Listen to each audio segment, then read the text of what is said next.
तुम्हारो Rajasthan bulletin में बात करेंगे बीजेपी के चिंतन बैठक की, जो कल से शुरू होगी। इस बैठक में प्रदेश की ताजा राजनीतिक हालात पर चर्चा की जाएगी। इसके साथ ही बताएंगे हनुमान बेनीवाल के किस बयान पर बवाल मच गया। इसके साथ ही आपको बताएंगे क्यों सफाई कर्मियों ने मोर्चा खोला हुआ है। तो साथ ही बात करेंगे क्रिकेट की, जिसकी पिंक सिटी में वापसी हुई है। इन सभी खबरों पर विस्तार से चर्चा करेंगे। बने रहिए हमारे साथ, देखते रहिए न्यूज 18 राजस्थान। तो चलिए सबसे पहले बात करते हैं क्रिकेट की। अंतरराष्ट्रीय क्रिकेट से जुड़ी एक बड़ी खबर आपको बता दें। पिंक सिटी में अंतरराष्ट्रीय क्रिकेट की एक लंबे वक्त के बाद वापसी हो रही है। जयपुर में 2 अंतरराष्ट्रीय मैच खेले जाएंगे। बीसीसीआई की ओर से हरी झंडी मिल गई है। आरसीए चेयरमैन वैभव गहलोत की कोशिशें रंग लाई और 17 नवंबर को एक T20 मुकाबला खेला जाएगा भारत और न्यूजीलैंड के बीच, और एक मुकाबला 9 फरवरी अगले साल वनडे मुकाबला होगा भारत और वेस्टइंडीज के बीच। तो आपको बता दें कि जयपुर में वापसी हो रही है अंतरराष्ट्रीय क्रिकेट की। जो लास्ट मुकाबला अंतरराष्ट्रीय मैच यहां खेला गया था वो 2013 में, 8 साल पहले। तो 8 साल बाद जयपुर में वापसी हो रही है अंतरराष्ट्रीय क्रिकेट की। जयपुर में अंतर्राष्ट्रीय मुकाबलों की राह आसान हुई है और 2 मुकाबले यहां पर बीसीसीआई ने दिए हैं जयपुर को। और एक बार फिर से जो प्रदेश के क्रिकेट प्रेमी हैं उनको यहां पर चौके छक्कों की बरसात देखने को मिलेंगी। क्रिकेट का जो एंटरटेनमेंट है वो यहां पर उसका लुत्फ उठा सकेंगे। आरसी के जो अध्यक्ष हैं वैभव गहलोत इस समय हमारे साथ बातचीत के लिए मौजूद हैं, और खासतौर पर वैभव गहलोत के इसमें खासे प्रयास रहे हैं जो कि कहीं न कहीं एक लंबे अरसे से इसमें जुटे हुए थे। सर, हम आपको देख रहे थे और 8 साल का अरसा जिसमें कि लंबा विवाद भी था और एक ऐसा पीरियड जिसके बाद में आप चुनाव जीत करके यहाँ आरसी में आए। बहुत मुश्किल था, बहुत चैलेंजेस था कि वापस से दोबारा सब इस क्रिकेट की राह को आसान करना। आईपीएल मैच भी हुए और अब अंतर्राष्ट्रीय मैचेस भी यहाँ पर होने जा रहे हैं। किस तरीके से मुमकिन होगा और कैसे इन तैयारियों को आप देख रहे हैं? नहीं, 8 साल का लंबा समय था जब कोई बीच में इंटरनेशनल मैच जयपुर में नहीं आयोजित हो सके, और मुझे खुशी है कि आज बीसीसीआई ने आरसीए के ऊपर ये विश्वास व्यक्त किया। मैं आपके चैनल के माध्यम से हमारे बीसीसीआई के ऑनरेरी प्रेसिडेंट साहब श्री सौरभ गांगुली जी, ऑनरेरी सेक्रेटरी महोदय श्री जय शाह जी को विशेष तौर पे धन्यवाद दूंगा कि उन्होंने जो आज ये घोषणा की है उसके लिए मैं विशेष तौर पे धन्यवाद दूंगा। उन्होंने मौका दिया है आरसीए को कि जयपुर में 2 इंटरनेशनल मैच हों। नवंबर में इंडिया वर्सेस न्यूजीलैंड और अगले साल फरवरी में इंडिया वर्सेस वेस्ट इंडीज़ का। तो निरंतर हम सभी का प्रयास रहा। मैं पिछले दिनों भी आपको ध्यान होगा मैं निरंतर संपर्क में रहा बीसीसीआई के, चाहे मुंबई हमारे दौरे रहे, चाहे अहमदाबाद में जाके जय शाह जी से मैंने मुलाकात करी। लगातार हम बीसीसीआई के संपर्क में रहे। पिछले दिनों खेल मंत्री भारत सरकार से भी मैंने दिल्ली में जाके बात करी, और इन सभी लोगों से मैंने यही मांग रखी और यही मैंने उनको विश्वास दिलाया कि हम आरसीए पूरी तरीके से तैयार है। इंटरनेशनल मैचेस आप लोग हमको दें। लंबे समय से राजस्थान के खेल प्रेमियों की, क्रिकेट प्रेमियों की ये मांग रही है कि काफ़ी लंबा अंतराल हो गया है, और हम उन सभी मापदंडों पे खरे उतरेंगे जो बीसीसीआई तय करता है। और मुझे खुशी है आज के दिन ये अनाउंसमेंट हुआ है। जैसे सुनिश्चित करेंगे कि आरसी में किसी तरह के कोई विवाद नहीं रहेंगे और एक बार फिर से क्रिकेट और क्रिकेट का ही यहाँ पर काम होगा और क्रिकेट की ही बात होगी। देखिए, ये विश्वास के साथ ही बीसीसीआई ने हमको ये मैचेस अलॉट किए हैं। जब हमने उनको ये विश्वास दिलाया कि सब कुछ सुचारू रूप से हम आरसीए में चला रहे हैं और आने वाले समय में भी आरसीए कोई कसर नहीं छोड़ेगा। इंटरनेशनल मैचेस का एक जब आयोजन होता है तो आप समझ सकते हैं एक बहुत बड़ी जिम्मेदारी होती है। एक बहुत बड़ा फोकस स्टेट एसोसिएशन पे रहता है। जब स्टेट एसोसिएशन को होस्ट करने का ये मौका मिलता है, तमाम पहलुओं को हम उसी बारीकी से आगे बढ़ाएंगे ताकि हम एक बेहतरीन मैच यहाँ पे दे सकें। अब बात बीजेपी के चिंतन शिविर की। 2023 में सत्ता के लिए बीजेपी के बड़े नेता राजसमंद के कुंभलगढ़ में मंगलवार को मिलेंगे। 2 दिन के इस चिंतन शिविर में विधानसभा चुनाव की दशा और दिशा तय करेगी। संगठन से जुड़े कामकाज की समीक्षा के साथ आगे का रोड मैप तैयार किया जाएगा। बीजेपी का चिंतन, जीत पर मंथन। सरकारी तंत्र पर नियंत्रण कर रखा है मॉब लॉन्चिंग की घटना हो, चाहे लड़कियों के अपहरण की घटना हो, चाहे बलात्कार की घटना हो, कहीं न कहीं सरकारी संरक्षण के कारण से इस प्रकार के बेपरवाह और लापरवाह होते जा रहे हैं अपराधी। मरुधरा में कानून व्यवस्था का मुद्दा और हालिया एनसीआरबी के आंकड़ों ने बीजेपी को सत्ता पक्ष पर हमले का मुफीद हथियार थमा दिया है। मंगलवार से शुरू हो रहे बीजेपी के चिंतन शिविर में बीजेपी कानून व्यवस्था के मुद्दे को जनता तक पहुंचाने के मुद्दे पर गंभीरता से विचार कर रही है। तो कोई जगह ऐसी बची नहीं है कि जहां अपराध घटित नहीं होते हों, लगातार अखबार रंगे होते हैं। मुझे लगता है कि नैतिकता हो तो मुख्यमंत्री जी को खुद को इस्तीफा देना चाहिए। चिंतन शिविर में 2 दिनों तक बीजेपी के वरिष्ठ नेता और पदाधिकारी अलग अलग सत्रों में विधानसभा चुनाव की रणनीति बनाएंगे। सत्तारूढ़ दल जो निरंकुश हो गया, राजस्थान भ्रष्टाचार की पहली पायदान पर पहुंच गया देश में, एनसीआरबी के आंकड़े चीख चीख कर ये कह रहे हैं कि अपराध और अपराधी दोनों बेकाबू हो गए। इन सारी चीज़ों के बीच में भारतीय जनता पार्टी जो प्रतिपक्ष में है, उनके महत्वपूर्ण रोल के बारे में क्या है, उसके बारे में चिंतन मनन करने के लिए ये चिंतन बैठेगा जिसमें हम सब लोग आए हैं। 2 दिन के चिंतन शिविर का मुख्य फोकस विधानसभा चुनाव के लिए प्रदेश स्तर से लेकर बूथ स्तर तक रणनीति बनाने पर रहेगा। इस चिंतन शिविर में संगठन से जुड़े कामकाज की समीक्षा होगी। सूत्रों की माने तो चिंतन शिविर के जरिए पार्टी राजस्थान में पार्टी संगठन को और सक्रिय बनाना चाहती है।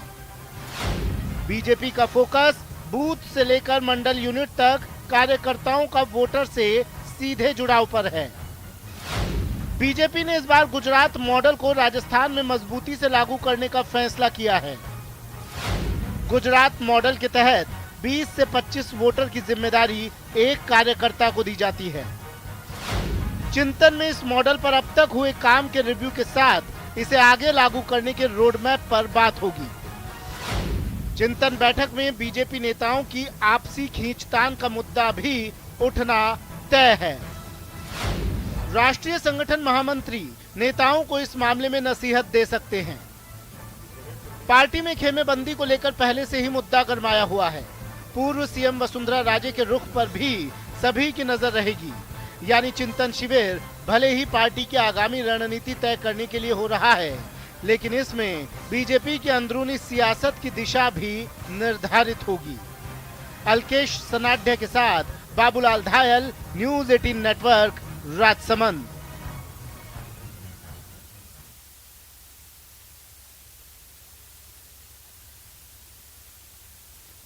विधानसभा चुनाव होने में अभी भले ही काफी वक्त है, लेकिन बीजेपी गहलोत सरकार की कमियों पर फोकस कर सत्ता पाने की रणनीति पर फोकस कर रही है। 2 दिन के चिंतन शिविर में जब बीजेपी नेता जुटेंगे तो प्रदेश की कानून व्यवस्था बड़ा मुद्दा होगा। क्या है चिंतन शिविर का एजेंडा, देखिए बाबूलाल की यह स्पेशल रिपोर्ट। 2023 की जंग के लिए विचार मंथन। कुंभलगढ़ में बीजेपी का चिंतन शिविर। प्रदेश भाजपा एक बार फिर राजसमंद जिले से अपने चुनावी अभियान का आगाज करने जा रही है। साल 2023 की नीति और रणनीति को लेकर राजसमंद जिले के कुंभलगढ़ में मंथन शिविर का आयोजन किया जा रहा है। 2023 में सत्ता तक पहुंच बनाने के लिए बीजेपी ने कमर कस ली है। हाल के विधानसभा उपचुनाव और पंचायत चुनाव में कमतर प्रदर्शन का असर अगले विधानसभा चुनाव में न पड़े, इसके लिए पार्टी चिंतन शिविर के जरिए अपनी दशा और दिशा तय करेगी। राजसमंद जिले के कुंभलगढ़ क्षेत्र में एवरेस्ट हिल रिजॉर्ट में होने वाले इस शिविर की तैयारी पूरी कर ली गई है। बीजेपी के मंडल स्तर के पदाधिकारियों के हाथ में व्यवस्था की कमान है। एरो के निशान एवं गंतव्य स्थान का नाम, फिर वहां से आगे स्वागत द्वार, रंगोली और होटल की सजावट, स्थान की सजावट। एवरेस्ट हिल रिजॉर्ट का मैनेजमेंट भी बीजेपी के चिंतन शिविर को लेकर कोई कोर कसर छोड़ने को तैयार नहीं है। 60 कमरों के इस होटल में बीजेपी के पदाधिकारियों को ठहराया जाएगा। स्वागत से लेकर सुरक्षा तक के पुख्ता इंतजाम किए गए हैं। और चूंकि भाजपा के सारे बहुत ही गणमान्य व्यक्ति यहाँ पे उपस्थित रहेंगे, मौजूद रहेंगे, आएंगे।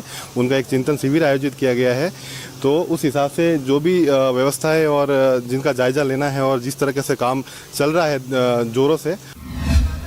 बीजेपी के इस चिंतन शिविर को लेकर सभी की निगाहें पूर्व सीएम वसुंधरा राजे के रुख पर टिकी हैं।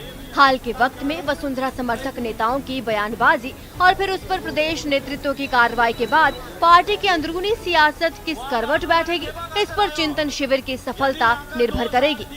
आप जी के सपने को देख रही बीजेपी इस मंथन शिविर में अपनी राह प्रशस्त करने के लिए चुनावी रणनीति बनाएगी, लेकिन आपसी जो खींचतान और नेताओं के लेटर बम से निपट पाना एक बार बीजेपी के लिए फिर बड़ी चुनौती होगी। ऐसे में देखना होगा बीजेपी अपनी खींचतान और आपसी कलह को कैसे पार पा पाती है। अलका सनाटी, न्यूज़ 18 राजस्थान, राजसमंद। तो इसी खबर पे और अधिक जानकारी के साथ हमारे सहयोगी लवली वधवा जयपुर से और अलकेश सनाड्य राजसमंद से हमारे साथ जुड़ गए हैं। सबसे पहले अलकेश, मैं आपके पास आ रहा हूं, आपसे जानना चाहेंगे तैयारियां वहां किस तरीके से की गई हैं?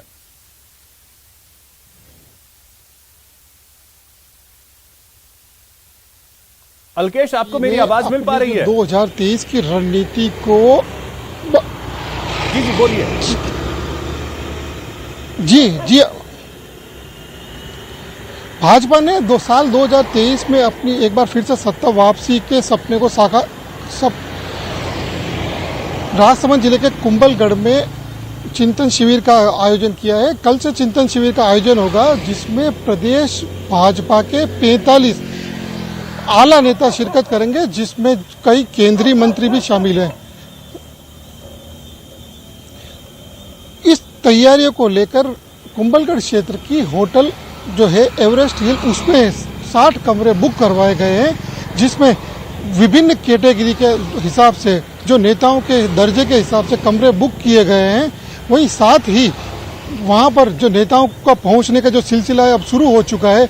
वहाँ नेता जो पहुँच रहे हैं उनको मेवाड़ी परंपरा अनुसार पगड़ी पहनाकर और ढोल नगाड़ों के साथ में उनको होटल के अंदर उनका स्वागत किया जा रहा है। साथ ही उनको कमल का फूल देकर उनको होटल में अलग से उनको प्रवेश दिया जा रहा है। और नेताओं को कमल के फूल जो दिए जा रहे हैं वो अहमदाबाद से विशेष तौर से मंगवाए गए हैं। और अगर हम नेताओं के खाने की बात की जाए तो होटल प्रबंधन ने आगरा से स्पेशल शेफ पर बुलवाए हैं, जो प्रदेश भाजपा के जो आला नेता हैं और केंद्रीय मंत्री हैं, उनके खाने का विशेष ध्यान रखेंगे। नेताओं को राजस्थानी भोजन के साथ ही विभिन्न तरीके के जो मेवाड़ी व्यंजन है उनका भी स्वाद चखाया जाएगा। और अगर नेताओं की बात की जाए तो राज्यवर्धन सिंह राठौड़, कौन से नेता है जो वहां पहुंच चुके हैं?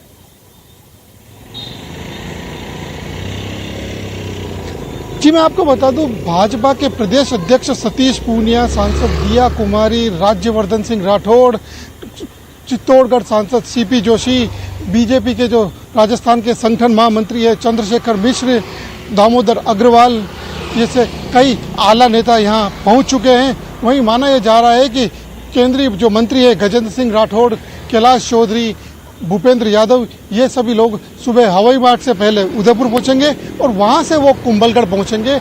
और कल दोपहर में जो भाजपा का जो चिंतन शिविर है उसकी शुरुआत होगी।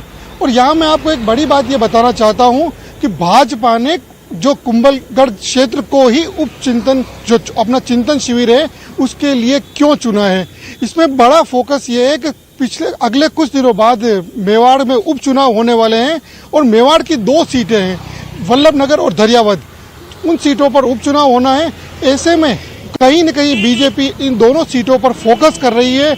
इसी वजह से उपचुनाव की जो जीत की रणनीति बनाने के लिए मेवाड़ की धरा कुंभलगढ़ को ही चुना गया है। अब लवली, मैं आपके पास आ रहा हूं। जिस तरीके से पार्टी में बयानबाजी हुई है पिछले कुछ वक्त में, वाकई में चिंताएं तो बढ़ी हैं पार्टी की, और उस चिंता को खत्म करने के लिए इस चिंतन शिविर की जरूरत भी पार्टी को है।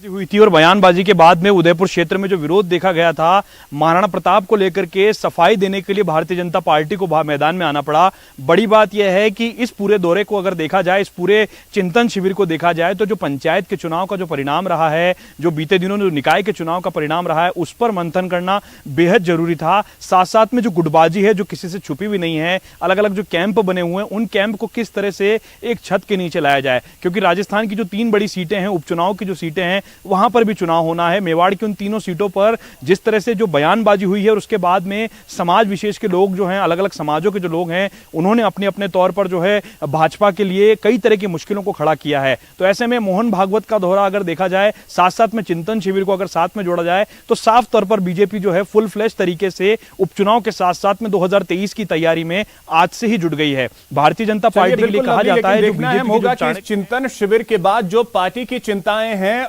उसका खात्मा हो पाता है या नहीं, यह देखना अहम होगा। बहुत शुक्रिया आपका, और अल्केश आपका भी बहुत शुक्रिया तमाम जानकारी के लिए। इसी बीच एक बड़ी खबर आपको बता दें, जयपुर से यह बड़ी खबर है, 22 सितंबर को कैबिनेट की बैठक होगी। सीएमआर में यह कैबिनेट की बैठक होगी, शाम 4 बजे की बैठक बुलाई गई है, और आपको बता दें उसके आधे घंटे बाद 4:30 बजे मंत्रिपरिषद की भी बैठक होगी। सीएम अशोक गहलोत इस बैठक की अध्यक्षता करेंगे। तो 22 सितंबर यानी बुधवार को यह बैठक होगी, और आपको बता दें सीएमआर में ही कैबिनेट की यह बैठक आयोजित होगी, और उसके आधे घंटे बाद यानी 4 बजे कैबिनेट की बैठक और आधे घंटे बाद 4:30 बजे मंत्रिपरिषद की बैठक होगी। सीएम अशोक गहलोत इस बैठक की अध्यक्षता करेंगे। दिनेश अधिक जानकारी के साथ हमारे साथ जुड़ गए हैं। दिनेश, क्या जानकारी, अहम बैठक ये कैबिनेट की? अब बिल्कुल अभिषेक, देखिए 22 तारीख को ये मीटिंग बुलाई गई है और सीएमआर में ये बैठक होगी। सबसे पहले 4 बजे जो है वो बैठक होगी मंत्रिमंडल की, और उसके तत्काल बाद में यानी 4:30 बजे जो है वो मंत्रिपरिषद की बैठक शुरू हो जाएगी। अभी एजेंडा जो है वो जारी नहीं किया गया है, एजेंडा अलग से जारी किया जाएगा, लेकिन माना जा रहा है कि कई विभागों के प्रस्ताव जो है वो पेंडिंग हो गए हैं, और उन प्रस्तावों को हरी झंडी देने के लिए कैबिनेट की मीटिंग बुलाई गई है।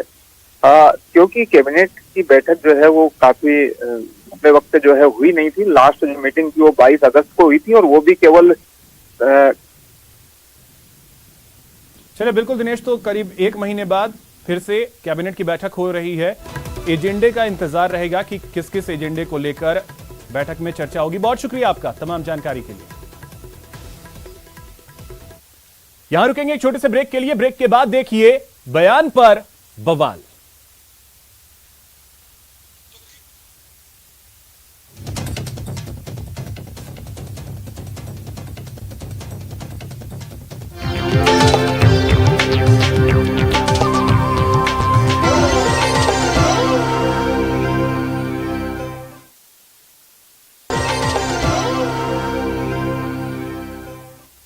ब्रेक के बाद आपका स्वागत है। नागौर सांसद और आरएलपी संयोजक हनुमान बेनीवाल का एक वीडियो सामने आया है, जिसमें वसुंधरा राजे के किले में गोल करने की बात कहते कहते जैसलमेर के किले तक पहुंच जाने की बात कर रहे हैं। बेनीवाल के इस बयान का सोशल मीडिया पर जबरदस्त विरोध हो रहा है। वहीं जैसलमेर के लोग इस बयान को सुनार दुर्ग की गरिमा से जोड़कर देख रहे हैं। लोगों का कहना है कि अगर सांसद ने 3 दिन में माफी नहीं मांगी तो फिर आंदोलन किया जाएगा। बेनीवाल का यह बयान सीकर जिले के वीर तेजा जी मंदिर का बताया जा रहा है। चाहे जैसे फुटबॉल खेलना मन हो जाए कि वसुंधरा के किले में गोल करना, वो तो गोल अपन ने कर ही दिया भाई। वो तो वैसे वसुंधरा का किला तो अपना ही है, क्योंकि वहां का राजा जाट था। वसुंधरा ने उसको छोड़ा, चली गई अपने राजा को छोड़ के। और इच्छा हो जाए कि जैसलमेर के किले में करना तो किक इधर लगा देना फुटबॉल के, जैसलमेर के किले में गोल हो जाएगा। वो तो 15 मिनट के अंदर ही हो जाएगा। एक बार सरकार तो बनाओ आप लोग, 20 लोगों को साथ लेके जाओगे। अगर एक बार सरकार आपकी बन गई तो सारी व्यवस्था बदल जाएगी राजस्थान के अंदर। चाहे जैसे फुटबॉल खेलना मन हो जाए कि वसुंधरा। जैसलमेर दुर्ग और नगर के बारे में अपमानजनक टिप्पणी से जैसलमेर की छत्तीसगढ़ में भारी आक्रोश है। जैसलमेर भारतवर्ष के इतिहास में, अतीत में और वर्तमान में एक बहुत ही ऐसा दुर्ग है जिसकी ख्याति पूरे विश्व में है। इतिहास में गौरवशाली जैसलमेर, उसके बारे में ऐसी अपमानजनक टिप्पणी जैसलमेर की जनता कभी स्वीकार करने को तैयार नहीं है। जैसलमेर से पूरे भारत को, पूरे विश्व को प्रेम है। जैसलमेर विश्व स्तर का एक बहुत बड़ा एक ऐसा नगर है जिससे जैसलमेर एक आन बान शान का शहर है। जैसलमेर भारत के उत्तर भड़कीवाड़ घाटी के नाम से व्रत रखने वाले जैसलमेर की जनता को, जैसलमेर पूरे भारत की रक्षा हमेशा करता था। पश्चिमी आक्रमण जो भी मलेच्छों द्वारा होते थे उनके प्रति जैसलमेर हमेशा 2.5 साके जैसलमेर के किले में हुए हैं, यहाँ जौहर भी हुए हैं। अलवर जिले के बड़ौदा मेव थाना क्षेत्र में दलित युवक की पीट कर हत्या का मामला तूल पकड़ता जा रहा है। पुलिस की कार्यप्रणाली और आरोपियों की अब तक गिरफ्तारी न होने से परिजन और इलाके के लोगों में भारी नाराजगी है। वहीं पुलिस इस मामले में अलग ही पक्ष रख रही है। परिजनों का कहना है कि बाइक से एक लड़की का एक्सीडेंट होने के बाद मीना का बास के रहने वाले लोगों ने उसके साथ मारपीट की, जिससे वह कोमा में चला गया। राहगीरों की सूचना पर उसे अस्पताल में भर्ती कराया गया, जहां डॉक्टरों ने उसे मृत घोषित कर दिया। यहाँ यही बताया गया कि मारपीट करी है। फिर आपने रिपोर्ट दर्ज कराई? रिपोर्ट दर्ज करवाने को हम गया तो एक बार तो फेंक दिया। हमारे रिश्तेदार भी हो, मैं हूँ, एक भाई में। किसने फेंकी रिपोर्ट? थानेदार हो काई की?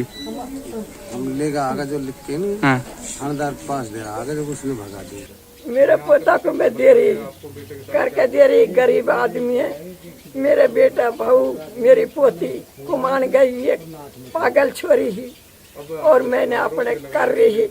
मेरे पोतों की बात देख के मैंने रोटी नहीं खाई, और सांझ को आके जवाब दिया तो मैंने कोई उन्हें। और अभी तक इसमें अनुसंधान जो है वो जारी है, और इसमें दोनों ही मुद्दों पर एक पक्ष की तरफ से एक्सीडेंट का इल्ज़ाम लगाया गया है और एक पक्ष की तरफ से मारपीट का इल्ज़ाम लगाया गया है। दोनों ही मुद्दों पर जांच की जा रही है।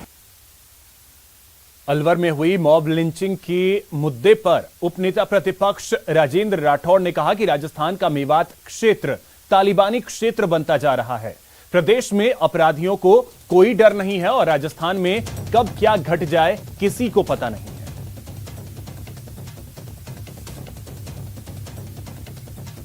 इलाका तालिबान की तरह एक अलग से ऐसे लोगों के हाथ में चला गया जहां अपराध और अपराधी बेकाबू नहीं, अपराधियों ने सरकारी तंत्र पर नियंत्रण कर रखा है। मॉब लॉन्चिंग की घटना हो, चाहे लड़कियों के अपहरण की घटना हो, चाहे बलात्कार की घटना हो, कहीं न कहीं सरकारी संरक्षण के कारण से इस प्रकार के बेपरवाह और लापरवाह होते जा रहे हैं अपराधी। मैं समझता हूं मॉब लॉन्चिंग के नाम पर जिस प्रकार का जघन्य अपराध हुआ है, सरकार के माथे पर यह कलंक है। यहां रुकेंगे एक छोटे से ब्रेक के लिए। ब्रेक के बाद आपको दिखाएंगे तस्वीरें स्कूलों की, जहां एक बार फिर से रौनक लौट आई है।